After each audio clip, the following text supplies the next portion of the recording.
അപ്പൊ ഇന്നത്തെ നമ്മളെ വീഡിയോ ഒരു ഉച്ചൂണിന്റെ വീഡിയോ ആണ് കേട്ടോ. പക്ഷെ ഈ ഒരു വീഡിയോ തലേദിവസത്തെയാണ്. തലേദിവസം ഞങ്ങൾ മീൻ മേടിക്കാൻ പോവുകയാണ്. അപ്പൊ ഇന്ന് കാലത്തൊട്ട് കക്കയും കല്ലുമ്മക്കായും ക്ലീൻ ആക്കണേമായിരുന്നു എന്റെ ഫുൾ പണിയും. അങ്ങനെ അതെല്ലാം കഴിഞ്ഞ് മേലൊക്കെ നനച്ച് ഞങ്ങൾ വീട്ടിൽ നിന്ന് പുറത്തിറങ്ങുമ്പോഴേക്കും ഒരു 5 മണിയൊക്കെ ആയിട്ടുണ്ടായിരുന്നു. പിന്നെ പോയി മീൻ മേടിച്ചു വീട്ടിൽ പോയി വീട്ടിലെല്ലാവരും കണ്ട് തിരിച്ചെത്തുമ്പോഴേക്കും നല്ലോണം ലൈറ്റ് ആയതുകൊണ്ട് തന്നെ പിന്നെ ഞാൻ മീനൊന്നും തൊടാൻ നിന്നില്ല. വേഗം പോയി കിടന്ന് ഉറങ്ങാണ് ചെയ്ത്. പിന്നെ പിറ്റേ ദിവസം രാവിലത്തെ ബ്രേക്ക്ഫാസ്റ്റും കഴിച്ച് അടുക്കളയിൽ കയറുമ്പോഴേക്കും ഒരു 11 മണി ആയിട്ടുണ്ടായിരുന്നു കേട്ടോ. അപ്പൊ ഇന്നലെ നമ്മൾ ഏട്ടത്തല മേടിച്ചിട്ടുണ്ടായിരുന്നു. ഏട്ടൻ കല്യാണം കഴിഞ്ഞ അന്ന് മുതൽ പറയുന്നുണ്ട് നമുക്ക് ഏട്ടത്തല മേടിച്ച് കറി വെക്കണം എന്നൊക്കെ. എൻ്റെ ഇടയിൽ എൻ്റെ വീട്ടിലുള്ളപ്പോൾ അമ്മ ഒരു വട്ടം കറിയൊക്കെ വെച്ച് കൊടുത്തിട്ടുണ്ടെങ്കിലും ഞാൻ ഉണ്ടാക്കിയിട്ടുണ്ടായിരുന്നില്ല. അപ്പൊ ഞാൻ ആദ്യമായിട്ടാണ് ഈ കറി വെക്കുന്നത്. അപ്പൊ ഇന്നലെ വീട്ടിൽ പോയി ഞാൻ അമ്മോട് ഇതിന്റെ റെസിപ്പിയും കാര്യങ്ങളൊക്കെ ചോദിച്ചറിഞ്ഞിട്ടുണ്ടായിരുന്നു. നമുക്ക് ആദ്യം നന്നായി ക്ലീൻ ആക്കണം. ഞാൻ നന്നായി കഴുകിയതിന് ശേഷം കുറച്ച് സൊറുക്ക് ഉപ്പിട്ടിട്ട് അത് മാറ്റി വെച്ചു. അതിൻ്റെ ഒരു പച്ചമണം കാര്യങ്ങളൊക്കെ മാറാൻ വേണ്ടിയിട്ട്. ഏട്ടാന്ന് തന്നെയാണോ എല്ലാ നാട്ടിലും പറയാന്നറിയില്ല. പക്ഷെ ഈ മീൻ ഭയങ്കര സ്മെല്ലാണ് കേട്ടോ. അതും പിന്നെ എന്തോ വേറൊരു മീനോട് ഞങ്ങൾ ഇന്നലെ മേടിച്ചിട്ടുണ്ടായിരുന്നു.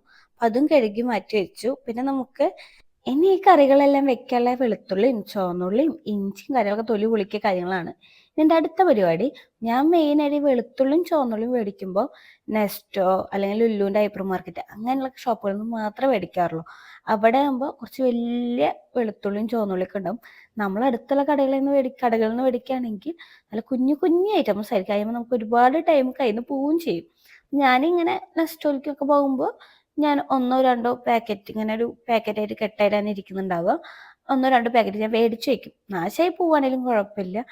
ഞങ്ങൾ അടുത്തുള്ള കടയിൽ നിന്ന് ഇങ്ങനത്തെ ഐറ്റംസ് ഒന്നും ഞാൻ മേടിക്കാറില്ല കേട്ടോ. മേടിച്ചാൽ ഭയങ്കര ചെറുതായിരിക്കും. അങ്ങനെ ഇതൊക്കെ നന്നാക്കിയതിന് ശേഷം ഇതൊക്കെ ഞാൻ ചട്ടിയിലെടുത്ത് ചതയ്ക്കുന്നുണ്ട്. ചിലവർ മിക്സിയിലിട്ട് ഇങ്ങനെ അരയ്ക്കും. പക്ഷെ അതെനിക്ക് ഇഷ്ടമല്ല. ഇങ്ങനെ കല്ലുകൊണ്ട് ചതച്ചെടുക്കുന്നതാട്ടോ ഇഷ്ടം. അല്ലെങ്കിൽ എന്നാലാണ് അതിൻ്റെ ഒരു നീരും കാര്യങ്ങളൊക്കെ ഉണ്ടാവുള്ളൂ. പിന്നെ ചുവന്നുള്ളിയും ഒക്കെ ഞാനിങ്ങനെ ചതച്ച് ഞാൻ മാറ്റി ഓരോ പ്ലേറ്റിൽ ഇട്ട് വെക്കുന്നുണ്ട് കേട്ടോ. ഒരു കറിക്ക് വേണ്ടിയിട്ടുള്ളതല്ല, ഇതൊന്ന് രണ്ട് കറിക്ക് വേണ്ടിയിട്ടുള്ള ഐറ്റംസ് ആണ്. ഇനി എൻ്റെ അടുത്ത പരിപാടി കായ തൊലി കളയാന്നുള്ള കേട്ടോ. എനിക്കാണെങ്കിൽ കായ തൊലി കളഞ്ഞിട്ട് ഒരു അറിവുമില്ല. എനിക്കായിരുന്നു കായപ്പേര് ഇഷ്ടമില്ലാത്തതുകൊണ്ട് തന്നെ ഞാൻ കായ നന്നാക്കിയിട്ടുള്ള ശീലം എനിക്കില്ല. പിന്നെ പണ്ട് വീട്ടിലമ്മ കായപ്പേര് വെക്കുമ്പോൾ എൻ്റെ കൈമ കറ വരണ്ടെന്ന് പറഞ്ഞിട്ട് അമ്മ ഞാനത് ചെയ്യാറ്. അതുകൊണ്ട് എനിക്കിത് അരിഞ്ഞിട്ടുള്ള വലിയ ശീലമില്ല. എനിക്ക് കറ വരുന്ന ഐറ്റംസ് ഒന്നും അധികം അമ്മ മക്കളോട് തൊടിയിക്കാറില്ല. കൈ കറത്തിരിക്കും പഠിക്കാൻ പോകുമ്പോൾ എന്ന് പറഞ്ഞിട്ട്. ഇന്നിപ്പോൾ എന്തിനാണ് ഞാൻ ഈ കായ അരിയണേന്ന് വെച്ച് കഴിഞ്ഞാൽ ഏട്ടത്തല കായ ഇട്ട് വെക്കാനാട്ടാ. അപ്പം ഇനി നമുക്ക് അതിന് ആവശ്യമുള്ള അരപ്പും കൂടി സെറ്റാക്കണം. അപ്പം ആദ്യം നമ്മളൊരു ചട്ടിയിലേക്ക് വെളിച്ചെണ്ണ ഒഴിക്കുക. അതിലേക്ക് ഒരു മുറി നാളികേരം ഇട്ട് കൊടുക്കുന്നുണ്ട്. ഞാൻ നാളികേരം നമുക്ക് നന്നായി വറുത്തെടുക്കണം. അപ്പോൾ അതിലേക്ക് ഞാൻ ഒരു 3-4 വെളുത്തുള്ളിയും കൂടി ഇട്ട് കൊടുത്തു അരിഞ്ഞത്. ഇനി നമ്മളിങ്ങനെ കൈ വിടാതെ ഇളക്കിനെ വറുത്ത് മൊരിഞ്ഞെടുക്കണം. അതിൻ്റെ കളറും പാകമൊക്കെ ഞാൻ ഇതിൽ കാണിക്കുന്നുണ്ട് കേട്ടോ. അപ്പോൾ ഇങ്ങനെ കാണുമ്പോൾ ഭയങ്കര സ്പീഡിൽ കഴിഞ്ഞെങ്കിലും ഇത് അത്യാവശ്യം നേരത്തെ പണി തന്നെയായിരുന്നു. അതിലേക്ക് കുറച്ച് പെരിഞ്ചീരകം ഇട്ട് കൊടുക്കുന്നുണ്ട്. പിന്നെ 2 ഇളക്കിളക്കിയതിൻ്റെ ശേഷം ഗരം മസാല ഇല്ലേ അതും കൂടി ഇട്ട് കൊടുത്തു. ഇത് ഞാൻ വീട്ടിൽ പൊടിച്ചാട്ടാ. മേടിക്കാനും കിട്ടും. അമ്മ എപ്പോഴും വീട്ടിൽ പൊടിക്കണോണ്ട് ഞാനും വീട്ടിൽ തന്നെയാണ് പൊടിക്കാറ്. എൻ്റെ കഴിഞ്ഞു. ഇനി അടുത്ത് പട്ടയും ഗ്രാമ്പൊക്കെ മേടിച്ചിട്ട് പൊടിച്ച് വെക്കണം. പിന്നെ നന്നായി വറുത്ത് ഈ ഒരു കളറാകുമ്പോൾ അതിലേക്ക് ഒരു 2 ടീസ്പൂൺ മല്ലിപ്പൊടിയും പിന്നെ നിങ്ങൾക്ക് ആവശ്യത്തിന് എരിവിനനുസരിച്ച് ഞാൻ 4 ടീസ്പൂൺ മുളകും പൊടി എടുത്തിട്ടുണ്ട്. അത് 2 ഇടുക. അപ്പം നമ്മൾ തീ ചുരുക്കി വെക്കണം. കാരണം അല്ലെങ്കിൽ മസാല കരിഞ്ഞു പോകും. എന്നിട്ട് 2 ഇളക്കിളക്കിൻ്റെ പച്ചമണം മാറി വരുമ്പോൾ നമുക്ക് അതിലേക്ക് വെള്ളം ഒഴിച്ചു കൊടുക്കാം കേട്ടോ. അല്ലെങ്കിൽ പിന്നെ ഈ ചട്ടിയുടെ ചൂടത്ത് ഇരുന്നിട്ട് മസാല കരിഞ്ഞു പോവും.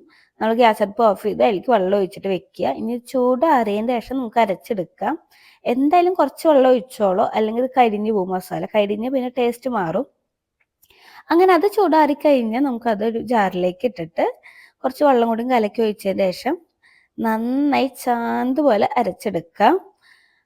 അപ്പോൾ ഞാൻ ഇത് അരച്ചിട്ട് കൊണ്ടുവരാം. ഇനി നമുക്കൊരു ചട്ടി എടുക്കുക. ചട്ടിയിലേക്ക് ഇഞ്ചി ചതച്ചതും ചുവന്നുള്ളി ചതച്ചതും ഇട്ട് കൊടുക്കുക.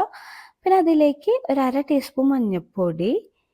പിന്നെ ഇടാൻ പോകുന്നത് നമ്മൾ അരച്ച് വെച്ച അരപ്പില്ലേ അത് ഫുള്ളായിട്ട് ഞാൻ അങ്ങോട്ട് ഇട്ട് കൊടുക്കുന്നുണ്ട്. പിന്നെ ആ ചാറും കൂടി നന്നായി കഴുകിയിട്ട് ഒഴിച്ചു കൊടുക്കുന്നുണ്ട്. ചാറ് 2 വട്ടം ഞാൻ ക്ലിയറായി കഴുകിയെടുക്കുന്നുണ്ട്. ആ അരപ്പ് ഫുള്ളായിട്ട് നമ്മൾ ഒഴിച്ചു കൊടുത്തു. ഞാൻ അതിലേക്ക് നമ്മൾ ഇട്ട് കൊടുക്കേണ്ടത് നന്നായി കൈകൊണ്ട് ഇളക്കിയതിൻ്റെ ശേഷം ആവശ്യത്തിന് ഉപ്പ് ഇട്ട് കൊടുക്കുക. അത് കുറച്ചേശ്ശെ ഇട്ട് കൊടുക്കുക. കാരണം ഉപ്പ് കൂടി കഴിഞ്ഞ് പിന്നെ ഒന്നും ചെയ്യാൻ പറ്റില്ല. നമ്മൾ ആദ്യം കുറച്ച് ഇട്ട് കൊടുത്തു. എന്നിട്ട് ഉപ്പ് നോക്കുക, കുറവുണ്ടെങ്കിൽ ഒന്നുകൂടി ഇട്ട് കൊടുക്കുക. പിന്നെ ഞാൻ ഏട്ടത്തല ഇട്ട് കൊടുത്തു. നന്നായി കഴുകി വെച്ചതാണ്. അത് നന്നായി ഇട്ട് കൊടുത്തതിന് ശേഷം പരത്തി ഫുള്ളും ചുറ്റിട്ടതിന് ശേഷം നമുക്കതിലേക്ക് കഴുകി വെച്ച കായും കൂടി ഇട്ട് കൊടുക്കാം. അപ്പോൾ അതും കൂടി ഇട്ട് കൊടുത്തിട്ട് ഇനി നമ്മൾ അതിലേക്ക് ഒന്ന് ഇളക്കി കൊടുത്തതിന് ശേഷം അതിലേക്ക് കുറച്ച് വെളിച്ചെണ്ണ ഒഴിച്ച് കൊടുക്കുന്നുണ്ട്. അതേപോലെ തന്നെ കറിവേപ്പിൻ്റെ ഇല ഇട്ടിട്ട് നമുക്കത് നേരെ എടുത്ത് അടുപ്പത്ത് കയറ്റാം. ഇനി അത് അവിടെ ഇരുന്നിട്ട് വറ്റി സെറ്റ് ആവട്ടെ. നമ്മളിപ്പോൾ കുറവ് ഉപ്പാണ് ഇട്ട് കൊടുത്തേക്കുന്നത്. നമ്മൾ വറ്റി വരുമ്പോൾ ഉപ്പ് കുറവുണ്ടെങ്കിൽ നമുക്ക് കുറച്ചുകൂടി ഉപ്പ് ഇട്ട് കൊടുക്കാം. ബാക്കി എരിവും കാര്യങ്ങളൊക്കെ ഓക്കെ അല്ലേ നോക്കി. ഉപ്പ് നല്ലോണം കുറവാ തോന്നിയപ്പോൾ ഞാൻ കുറച്ചുകൂടി ഉപ്പ് ഇട്ട് കൊടുത്തിട്ടുണ്ട്. എനിക്ക് എല്ലാ കറിയിലും ഉപ്പാണെങ്കിലും എരിവാണെങ്കിലും കുറച്ച് കൂടുതൽ വേണം. എനിക്കങ്ങനെ കുറഞ്ഞിരിക്കുന്നത് ഇഷ്ടമല്ല കേട്ടോ. അടുത്തും ഞാൻ കക്ക റോസ്റ്റ് ആയിട്ട് ഉണ്ടാക്കാൻ പോകുന്നത്. അപ്പോൾ കക്ക ഇന്നലെ കഴുകി ക്ലീൻ ആക്കി വെച്ചാണ്. അതിലേക്ക് ആവശ്യത്തിനുള്ള ഉപ്പും മുളകും പൊടി പിന്നെ മഞ്ഞൾപ്പൊടി ഇത് മൂന്നിട്ടിട്ട് നന്നായി മസാല പരത്തി മാറ്റി വെക്കാം. ഒരു അരമണിക്കൂറോളം അത് മാറ്റി വെക്കണം നമുക്ക്. അതൊക്കെ മസാല പറ്റിയതിന് ശേഷം അത് ഞാൻ അങ്ങോട്ട് മാറ്റി വെക്കുന്നുണ്ട്. ഇതിലേക്ക് നമുക്കൊരു 1.5 സബോള വേണം. അത് നല്ല കുഞ്ഞിതാക്കി അരിഞ്ഞെടുക്കുക കേട്ടോ. നമ്മൾ ഈ മുട്ട ഓംപ്ലേറ്റിനൊക്കെ അരിയണ പോലെ നല്ല കുഞ്ഞിതാക്കി അരിഞ്ഞരിഞ്ഞ് മാറ്റി വെക്കുന്നുണ്ട്. അതേപോലെ തന്നെ ഒരു 2-3 വെളുത്തുള്ളിയും വേണം. വലുതായതുകൊണ്ടാണ് ഞാൻ 2-3 ചെറുതാണെങ്കിൽ ഒരു 3-4-5 എടുത്തോ. അതേപോലെ ഇനി നമുക്ക് അതിലേക്ക് ഒരു അരപ്പ് സെറ്റാക്കണം. അതിന് ഒരു അരമുറി നാളികേരം, അതിലേക്ക് പെരിഞ്ചീരകം ഇട്ടിട്ട് ഒന്ന് ചതച്ചെടുക്കാനാ പാടുള്ളൂ. നന്നായി അരയാൻ പാടുള്ളൂ, ചതച്ചെടുക്കുക. ഇനി എൻ്റെ അടുത്ത പരിപാടി നമ്മളെ ഏട്ടത്തല കറി ഒന്ന് ഇളക്കി കൊടുക്കണ്ട, അല്ലെങ്കിൽ അത് കരിഞ്ഞു പോയില്ലേ. ഇളക്കി ഞാൻ കൊടുക്കുന്നുണ്ട്. ഉടയാനും പാടില്ല. അപ്പം നമ്മൾ ജസ്റ്റ് ഇങ്ങനെ മെല്ലെ ഇളക്കി കൊടുക്കുക. പിന്നെ നമ്മൾ അപ്പുറത്തൊരു പാൻ വെച്ചിട്ടുണ്ട്. ഇനി അത് ചൂടായി വരുമ്പോൾ അതിലേക്ക് നല്ല വെളിച്ചെണ്ണ ഒഴിച്ചു കൊടുക്കാം. ആ വെളിച്ചെണ്ണ ചൂടായി വരുമ്പോൾ നമുക്കതിലേക്ക് നമ്മൾ അരിഞ്ഞു വെച്ച സബോളയും വെളുത്തുള്ളിയിൽ അത് രണ്ടും ഇട്ട് കൊടുക്കണം. അത് ഫുള്ള് ഇട്ട് കൊടുത്തതിന് ശേഷം നമുക്ക് നന്നായി ഇളക്കൊന്ന് വാടി വരണ വരയ്ക്ക് ഇങ്ങനെ ഇളക്കി കൊടുക്കണം കേട്ടോ. കരിഞ്ഞു പോകാൻ പാടില്ല. അതിൻ്റെ കളർ ചേഞ്ച് ആയി വരുമ്പോൾ നമുക്കതിലേക്ക് ഇനി അടുത്തത് ഇട്ട് കൊടുക്കേണ്ടത് നമ്മൾ ആ ചതച്ച് വെച്ച അരപ്പില് നാളികേരം പെരിഞ്ചീരകവും അതിട്ട് കൊടുക്കുക. കണ്ടോ, ഇതേപോലെ ചതഞ്ഞ് കിട്ടാനേ പാടുള്ളൂ. അതിട്ട് കൊടുത്തതിന് ശേഷം അതും കൂടി നമുക്ക് നന്നായി വറുത്തെടുക്കണം. ഇനി നമുക്കത് നന്നായി ഇങ്ങനെ ഇളക്കി കൊടുക്കണം. കൈവിടാതെ ഇളക്കണം കേട്ടോ. അപ്പൊ ഏട്ടനാണ് ഇതൊക്കെ ചെയ്തു തരുന്നത്. ഏട്ടൻ എന്നെ ഹെൽപ്പ് ചെയ്യാണ്ട് അടുക്കളയിൽ വന്നോട് കൂടിയിട്ട് നമ്മളെ കാത്തുമ്മയും അടുക്കളയ്ക്ക് എത്തിയിട്ടുണ്ട്. അവളിവിടെ താഴ്ത്തിയിരുന്നിട്ട് പേപ്പറിൽ ഇങ്ങനെ എന്തൊക്കെയോ എഴുതുന്നുണ്ട്. അമ്മ, അച്ഛൻ, ഷെബിൻ, അഞ്ചൻ, അങ്ങനെ ഓരോ പേരൊക്കെ നമ്മളോട് ചോദിക്കും. അമ്മേടെ പേരെന്താ? അഞ്ചന. വലിയ കാര്യത്തിലിരുന്നിട്ടാണ് അവിടെ എഴുതിക്കൊണ്ടിരിക്കുന്നത്. അതൊന്ന് കളർ ചേഞ്ച് ആയി വന്നപ്പോൾ ഞാൻ ഏറ്റെടുത്തു. ഞാനൊന്ന് നോക്കട്ടെ എന്ന് പറഞ്ഞിട്ട് അപ്പുറത്ത് ഏട്ടത്തല നോക്കിക്കൊണ്ടിരിക്കണം. ഏട്ടൻ റെഡി ആയോ എന്ന് ചോദിച്ചിട്ട് എനിക്ക് കളർ ചേഞ്ച് ആയി വന്നപ്പോൾ ഞാൻ അതിലേക്ക് നമ്മൾ കക്ക മസാല പറ്റിയതില്ലേ അതും കൂടി ഇട്ട് കൊടുത്തു. അപ്പം അതിൽ എരി കുറഞ്ഞാലോ എന്ന് വിചാരിച്ചിട്ട് ഞാൻ ഒരു 1/2 ടീസ്പൂൺ മുളകും പൊടി ഇട്ട് കൊടുത്തിട്ടുണ്ട്. ഇനി നമുക്ക് നന്നായി റോസ്റ്റായി വരണം. ഇതേപോലെ ഇടയ്ക്കിടയ്ക്ക് ഇളക്കി കൊടുത്ത് നന്നായി റോസ്റ്റാക്കി എടുക്കണം. അപ്പോഴേക്കും നമ്മളെ ഏട്ടത്തല കറി അവിടെ തിളച്ചിങ്ങനെ വരുന്നുണ്ട് കേട്ടോ. സൈഡ് കൂടെ കാണാനില്ലേ. ഞാൻ ഇളക്കി കൊടുക്കുന്നുണ്ട്. ഇനി നമുക്ക് അത് മാറ്റി വയ്ക്കാം. ചെറിയ തീയിലിട്ടൊന്ന് മുരിഞ്ഞ് വരട്ടെ. അപ്പോഴേക്കും ഏട്ടൻ എന്നോട് പറയുന്നുണ്ട്, എൻ്റെ വീട്ടിലത്തെ കറി റെഡ് കളറാണല്ലോ, നിന്റെ വീട്ടിലത്തെ കറി എന്താ മഞ്ഞ കളർ? ഇതൊക്കെയാണ് മൂപ്പരുടെ ഡൗട്ട്. അപ്പം ഞാൻ പറഞ്ഞു നാളികേരം അരച്ച് വെക്കുന്നതല്ലേ. അപ്പൊ ഞാൻ പറഞ്ഞു വറുത്തരച്ച് വെക്കുന്ന കറികളെല്ലാം ഈ കളർ തന്നെയാണ് വരിക. ഏട്ടനിൽ ചിലപ്പോൾ മുളകിട്ട് വെക്കുന്നതായിരിക്കും എന്ന് പറഞ്ഞു. പക്ഷെ ടേസ്റ്റ് നോക്കിയിട്ട് പറഞ്ഞു ടേസ്റ്റ് ഒക്കെ ഇതേപോലെ തന്നെയാണ്, കളർ മാത്രമേ വ്യത്യാസമുള്ളൂ. അതെന്താണ് അങ്ങനെ പറഞ്ഞത് എനിക്ക് മനസ്സിലായില്ല. പിന്നെ ഞാൻ പറഞ്ഞു ഇനി റെഡ് കളർ വേണമെങ്കിൽ ഞാൻ ഒരു റെഡ് കളറിന്റെ കളറും കൂടി ചേർക്കാം, അപ്പൊ റെഡായി കിട്ടുമെന്ന്. അങ്ങനെ അതവിടെ മാറ്റി വെച്ചതിന് ശേഷം നമുക്കിനി മീൻ മസാല പരറ്റാൻ വേണ്ടിയിട്ട് ഉപ്പ്, മഞ്ഞപ്പൊടി, അതേപോലെ തന്നെ മുളകും പൊടി ഇട്ട് കൊടുത്തിട്ട് കുറച്ച് വിനാഗിരിയും കൂടി ഒഴിച്ചു കൊടുക്കുന്നുണ്ട്. അതൊഴിച്ച് നന്നായി തിരുമ്പി കൊടുക്കാം. ഇനി അതിലേക്ക് നമ്മൾ വേറെ മീൻ മേടിച്ചിട്ടുണ്ടായിരുന്നല്ലോ, അത് മസാല പറ്റാൻ വേണ്ടി ഇട്ട് കൊടുക്കുന്നുണ്ട്. കുറച്ചധികം മീൻ എടുക്കുന്നുണ്ട്. അത് ഇന്നേക്കുന്നല്ല, നമുക്ക് ഇനി നാളേക്ക് മറ്റന്നേക്കൊക്കെ എടുക്കാമല്ലോ. മസാല പറ്റി ഫ്രിഡ്ജിൽ വെച്ച് കഴിഞ്ഞാൽ ഫുഡ് കഴിക്കണ നേരത്തെ വറുത്തെടുത്താൽ മതിയല്ലോ വെച്ചിട്ട് അതൊക്കെ ഞാൻ മസാല പരട്ടി നന്നായി തിരുമ്പി ഞാൻ മാറ്റി വെക്കുന്നുണ്ട്. ഇത് കഴിഞ്ഞതിന് ശേഷം ഞാനതൊരു പാത്രത്തിലാക്കിയിട്ട് ഫ്രിഡ്ജിൽ വെച്ചിട്ടുണ്ടായിരുന്നു കേട്ടോ. നമുക്ക് ഇന്നേക്കുള്ള മാത്രം എടുത്തിട്ട് ബാക്കിയുള്ളത് ഫ്രിഡ്ജിൽ വെച്ചിട്ടുണ്ടായിരുന്നു. പിന്നെ എനിക്കൊരു കറി ഉണ്ടാക്കി കഴിഞ്ഞാൽ അത് കുറേ വട്ടം ടേസ്റ്റ് നോക്കിയാൽ ഉപ്പ് എന്താ വെച്ചാൽ കുറവെന്ന് വെച്ചാൽ അത് മെല്ലെ ഞാൻ ഇട്ട് കൊടുക്കുകയാണ് ചെയ്യുക. അപ്പോൾ ഉപ്പ് കുറവ് തോന്നിയപ്പോൾ ഞാൻ കുറച്ചും കൂടി ഉപ്പ് ഇടിച്ചിട്ടുണ്ടായിരുന്നു.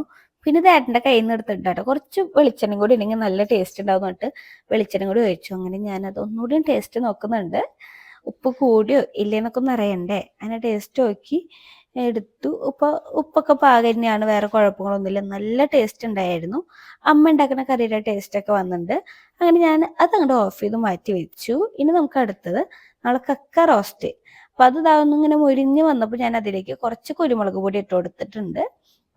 ഇനിയും അതൊന്ന് റോസ്റ്റായി വരണുണ്ട്. കക്കൊക്കെ ഒന്ന് വെന്ത് കിട്ടണമായിരിക്കും. ഇങ്ങനെ ഇളക്കി ഇളക്കി റോസ്റ്റാക്കി എടുക്കണം. അതിൻ്റെ കളർ തന്നെ കാണുമ്പോൾ നല്ല ഭംഗിയില്ലേ. എനിക്കെന്തോ പുറത്തുനിന്നൊക്കെ എത്ര കക്ക റോസ്റ്റ് കഴിച്ചാലും അമ്മ ഉണ്ടാക്കുന്ന ഈ ഒരു റെസിപ്പി എനിക്ക് ഭയങ്കര ഇഷ്ടമാണ്.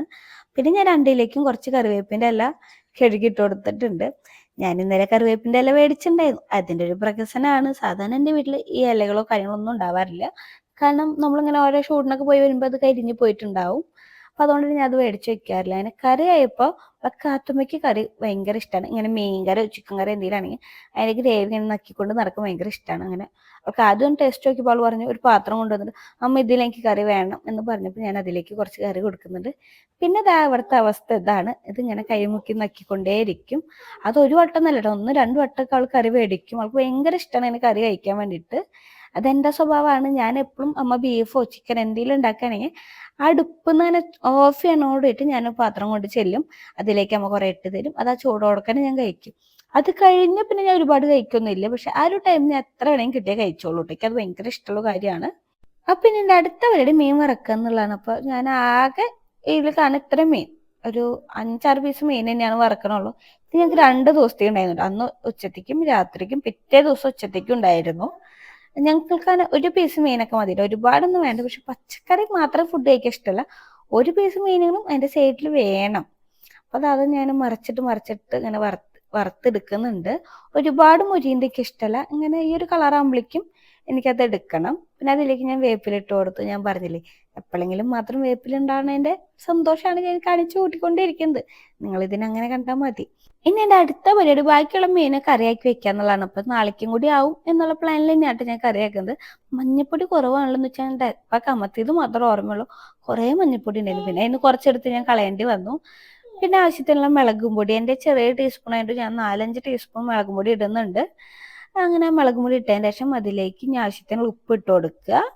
അതേപോലെ തന്നെ നമ്മൾ അതൊന്ന് മാറ്റി വെച്ചതിന് ശേഷം അതിലേക്ക് നമ്മൾ അരപ്പ് സെറ്റാക്കണം. അരപ്പ് എന്നല്ല നാളികേരപ്പാല്. അപ്പം ഞാനൊരു പകുതി തക്കാളിയും ഒരു 1.5 മുറി നാളികേരം എടുത്തിട്ട് നന്നായി അരച്ച് കൊണ്ടുവരുന്നുണ്ട്. അതിലേക്ക് കുറച്ച് വെള്ളം കൂടി ഒഴിച്ച് കൊടുക്കുന്നുണ്ട് കേട്ടോ.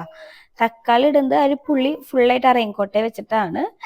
പിന്നെ നമ്മൾ ആ മുളക് പൊടിയിലേക്ക് ഒരു തക്കാളി ഞാൻ അങ്ങനെ വട്ടത്തിൽ അരിഞ്ഞിട്ട് കൊടുക്കുന്നുണ്ട്. അതിൻ്റെ സൈഡൊക്കെ ഒരു വേറെ രൂപത്തിലിരിക്കും. നമ്മൾ കാത്തുമ്പോൾ ആ മൂലയിൽ വെച്ച് തക്കാളിയൊക്കെ എടുത്ത് കടിച്ചു കിട്ടാം. അതുകൊണ്ടാണ്. പിന്നെ നമ്മൾ മാത്രമല്ല കഴിക്കാനുള്ളൂ എന്ന് വെച്ചാൽ ഞാൻ അതെടുത്ത് ഇടുന്നുണ്ട്. പിന്നെ പാല് ഞാൻ പിഴിഞ്ഞൊഴിക്കുന്നുണ്ട്. ചിലവരിങ്ങനെ നാളികേരത്തോടെ ഇങ്ങനെ അരച്ചൊഴിക്കും. എനിക്കിങ്ങനെ പാൽ ഒഴിക്കുന്നതായിട്ട് ഇഷ്ടം. അപ്പം പാലൊക്കെ ഞാൻ പിഴിഞ്ഞ് എടുത്ത് ഒഴിച്ചിട്ടുണ്ട്. പിന്നെ അതിലേക്ക് ഞാൻ പുളി പിഴിഞ്ഞതാണ് ഒഴിക്കുന്നത്. എൻ്റെ കയ്യിൽ കുടംപുളി ഇല്ല. കുടംപുളി ഉണ്ടെങ്കിൽ അത് ഇട്ട് കൊടുത്താൽ മതി. എൻ്റെ കയ്യിൽ കുടംപുളി ഇല്ലാത്തതുകൊണ്ട് തന്നെ ഞാൻ പുളി പിഴിഞ്ഞൊഴിക്കുന്നുണ്ട്. പിന്നെ ആവശ്യത്തിന് കുറച്ചുകൂടി ഉപ്പിട്ടതിന് ശേഷം നമ്മൾ മീൻ കഷ്ണം അങ്ങനെ ഇട്ട് കൊടുക്കുക. അത് ഫുള്ളിന് പരത്തി ഇട്ട് കൊടുക്കുന്നുണ്ട്. ഞാൻ ഇട്ടതിന് ശേഷം നമ്മൾ 2ാം പാലും കൂടി ഞാൻ പിഴിഞ്ഞൊഴിക്കുന്നുണ്ട് കേട്ടോ. ഞാൻ അതും കൂടി അരച്ചു കൊടുക്കുന്നുണ്ടായിരുന്നു. അതും കൂടി ഒഴിച്ചതിന് ശേഷം നമുക്ക് അതിലേക്ക് വേപ്പിലും ഇനി അടുത്ത നമ്മളെ പരിപാടി വെളിച്ചെണ്ണ. ആ വെളിച്ചെണ്ണയും കൂടി നമ്മൾ ചിറ്റിച്ചാണ്ട് ഒഴിച്ചതിന് ശേഷം നമുക്ക് ഇതും നേരെ അടുപ്പത്തേക്ക് കയറ്റാം. പിന്നെ അത് അങ്ങനെ തിളക്കം വന്നതിന് ശേഷം നമ്മൾ നോക്കുക. അപ്പം ഒന്നും കൂടി വറ്റിയെടുത്താലാണ് ഒരു ചെറിയ കുറുകിയിരിക്കുള്ളൂ. ഇപ്പോൾ വെള്ളം പോലെ ഇരിക്കുന്നത്. നമ്മൾ പാലല്ല ഒഴിച്ചിട്ടുള്ളൂ.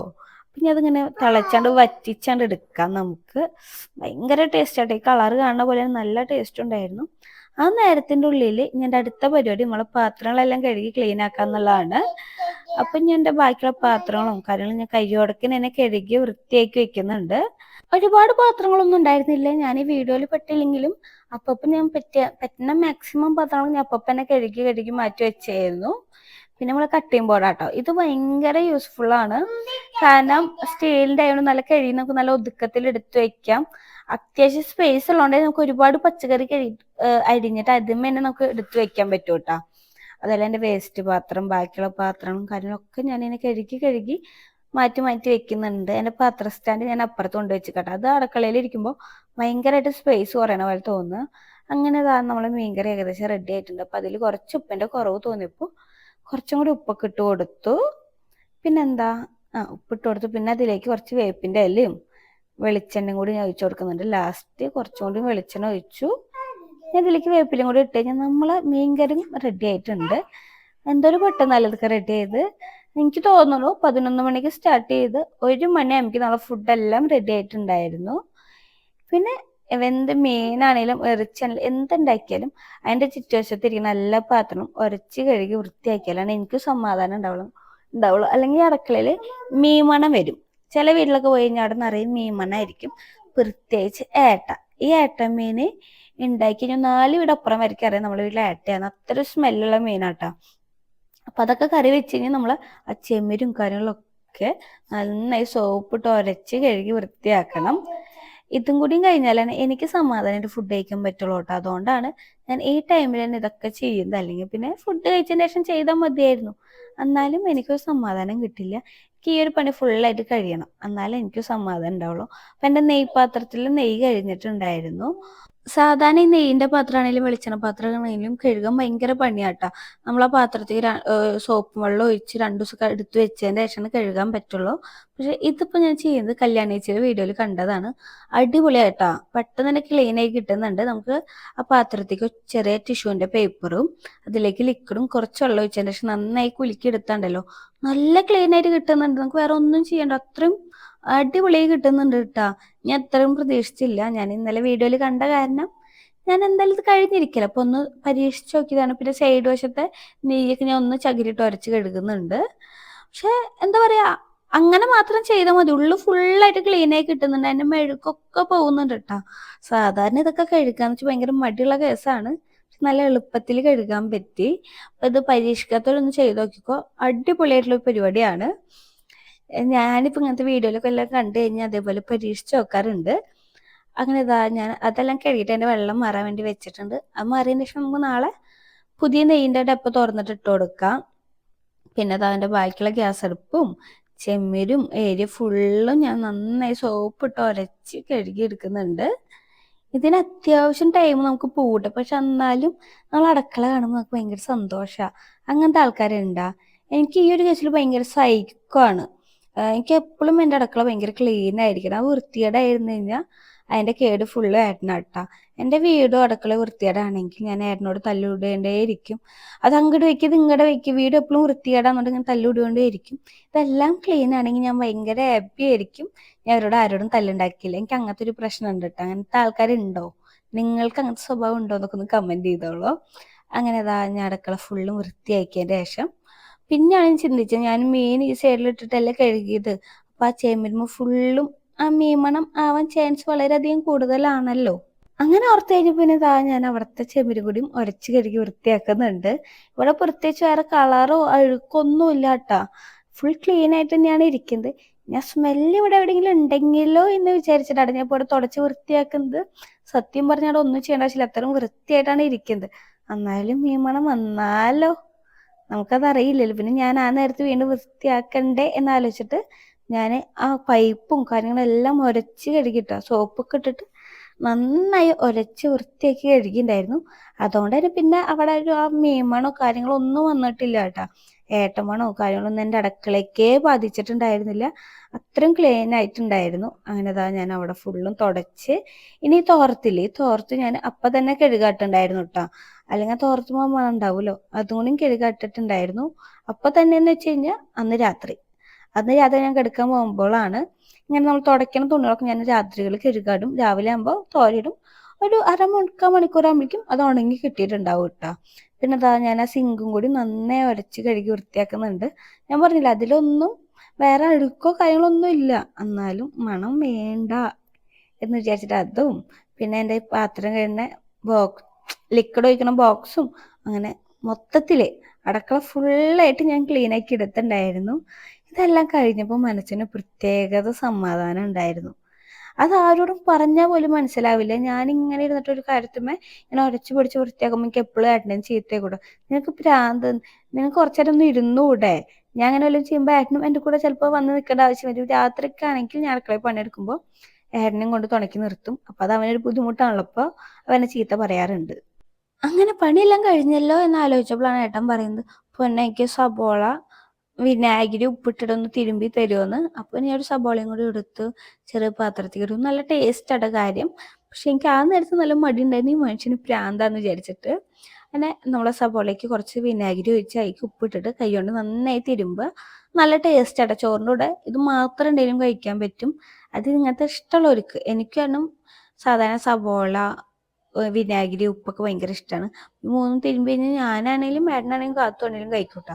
പിന്നെ ആ പാത്രം കാര്യമൊക്കെ കഴുകി വൃത്തിയാക്കിയതിന് ശേഷം നമുക്ക് മീൻകറി ഒരു പാത്രത്തിൽ മാറ്റണല്ലോ. അപ്പം മീൻകറി കൂടി ഞാനൊരു പാത്രത്തേക്ക് എടുക്കുന്നുണ്ട്, നമുക്ക് ഉച്ചത്തേക്ക് ഫുഡ് കഴിക്കാൻ പോകാൻ വേണ്ടിയിട്ട്. അപ്പൊ ഇന്നത്തെ ഉച്ചത്തെ ഫുഡ് എന്തൊക്കെയാന്ന് നോക്കിയാലോ. അപ്പോൾ അതാ കൊള്ളിഷ്ടമുണ്ട്, കക്ക റോസ്റ്റ് ഉണ്ട്, ചോറുണ്ട്, മീൻ വറുത്തതുണ്ട്, സബോള തിരുമ്പിയതുണ്ട്, മീൻകറി ഉണ്ട്, ഏട്ടത്തല കറി ഉണ്ട്. ഇതൊക്കെയാട്ടെ നമ്മൾ ഇന്നത്തെ ഉച്ചത്തെ ഫുഡ്. പിന്നെ അതാ എല്ലാവർക്കും പ്ലേറ്റ് ഒക്കെ വെച്ച് ആദ്യം നമ്മളെ കാത്തുമ്പിക്കാട്ടോ ഫുഡ് വിളമ്പി കൊടുക്കുക. അവൾക്ക് ഇതൊക്കെ ഇരിക്കാനുണ്ടെങ്കിൽ അപ്പോൾ അവൾക്ക് ഫുഡ് കഴിക്കണം. ഒരുപാടൊന്നും കഴിച്ചില്ലെങ്കിലും ആദ്യം അവൾക്ക് തന്നെ കിട്ടണം. അങ്ങനെ എന്താ ഞങ്ങൾക്ക് മൂന്നാൾക്കും ചോറൊക്കെ വിളമ്പി എടുക്കുന്നുണ്ട്. അപ്പോഴേക്കാട്ടെ എന്തൊരു കോൾ വന്നതിനെ കുറിച്ചിട്ടാണ് സംസാരിക്കുന്നത്. പിന്നെ അതാ കക്ക റോസ്റ്റ് ഇട്ട് കൊടുത്തു.